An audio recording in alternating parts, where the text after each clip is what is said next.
Senator Elizabeth Warren. She's got a little controversy going on. The Washington Post is reporting this evening.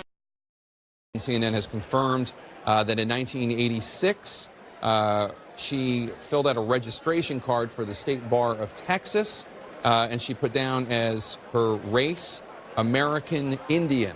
Obviously, she is not an American Indian. Warren previously said she had not used ethnicity to further her career. This disclosure marks the latest twist in the controversy that has surrounded her and her claims to Native American ancestry. I just want to show here, these are just times Senator Warren identified herself or was identified as a Native American. A local Oklahoma cookbook called Pow Wow Chow, that's what it's called. That's what it's called back in 1984. Sorry to even have to say that. The Association American Law Schools Directory from 1986 to 1995. She notified officials at the University of Pennsylvania and Harvard following her hiring.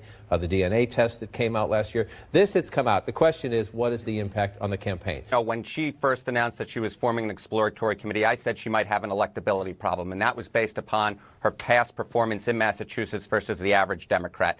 And claims like this do not do anything to dissuade me from the idea that she may, in fact, have an electability problem. She is sorry for furthering confusion on tribal sovereignty.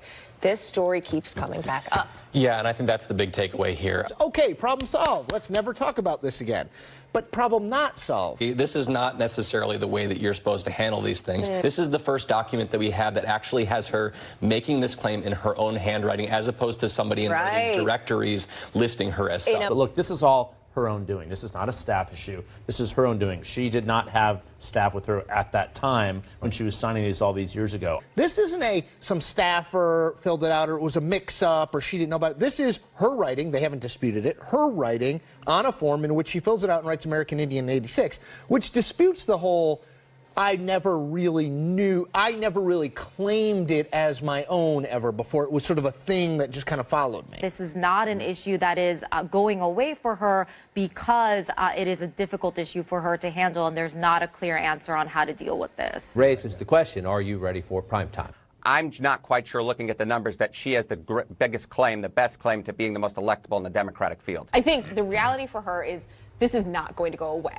Hold on a sec. I'm going to get me a beer.